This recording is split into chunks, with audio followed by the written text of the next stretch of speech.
SMT Nation, we back. Nation, so AT&T tapped this huge deal with Ericsson to basically take over the entire O-RAN move of their network for the future. It's a multi-year contract and basically involves AT&T kind of ditching Nokia and just going in with Ericsson, right? And, you know, one of the questions that I saw that was prevalent in the initial video announcement by the SMT Nation, you guys thought of it perfectly. I saw it in the comments. What does this mean at T-Mobile? What does it mean at Verizon? How does the industry respond to this? You know, we all pose that question, and I think, you know, that insight is huge. And we actually got some disclosures from CEO of T-Mobile, Mike Sievert, at this UBS conference that's ongoing at the time of this recording here in early December. Let's take a look at what he said, and let's see if we learned anything about their approach with the vendors like Nokia and Ericsson, which are their two partners for their network. All right, so let's take a look at some of those disclosures. I'll be sure to link an article for you here, guys, so you know exactly what's going on here with this deal with AT&T, and you're in the know. So that'll be in the description box, and ways to support the SMT YouTube channel you can find in the description as well. Okay, so when asked about the AT&T announcement, T-Mobile CEO Mike Sievert responded pretty directly. Here's what he said, and it was very PC. He said, quote, "We really deeply value our partnerships with both Nokia and Ericsson. See it as an advantage that we can buy up and down the stack from multiple partners." So what he's basically saying is he doesn't want to poop on any one particular vendor.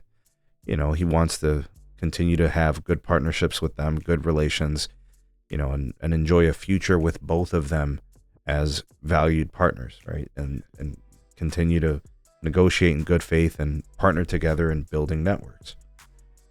You know, he said, it's good that the Western world has two global leaders in the wireless infrastructure space.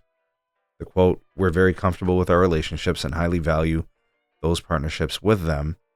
He went on to kind of highlight some of those, you know, business strengths that they have with them. Now, I will tell you guys, with respect to that commentary, it doesn't really tell us much, but what he did not do was he didn't say, you know, that they were going to go with either one kind of in a similar fashion, right?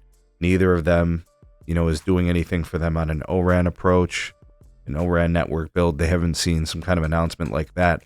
But the fact that he's leaving it out there lets you know that he's negotiating the two of them against each other. And this is what AT&T conceded when they went all in with Ericsson. The ability to pin two vendors together kind of eliminates the competitive standpoint. So you have to be really secure if you're AT&T with the deal that you got from Ericsson. And I don't know what those details are with respect to pricing and those things, but you got to imagine it's cost effective on several levels for AT&T. Do we expect something from T-Mobile in the future? I don't know. You know, maybe they set up something similar. Maybe they don't. Maybe they keep it dual vendor. You know, Verizon's dual vendor.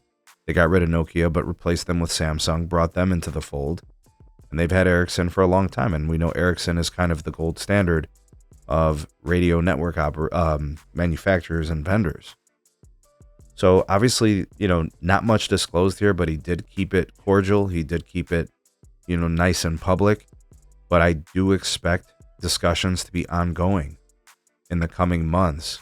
And don't be shocked if by mid-year next year, 2024, we learn a little something about T-Mobile between the relations with Nokia and especially Ericsson. We'll see how things play out. But yeah, stay tuned. We'll cover that when it happens, but I could definitely foresee that in the near term. You know, 4 to 6 months, we may learn a little something about this. We'll see.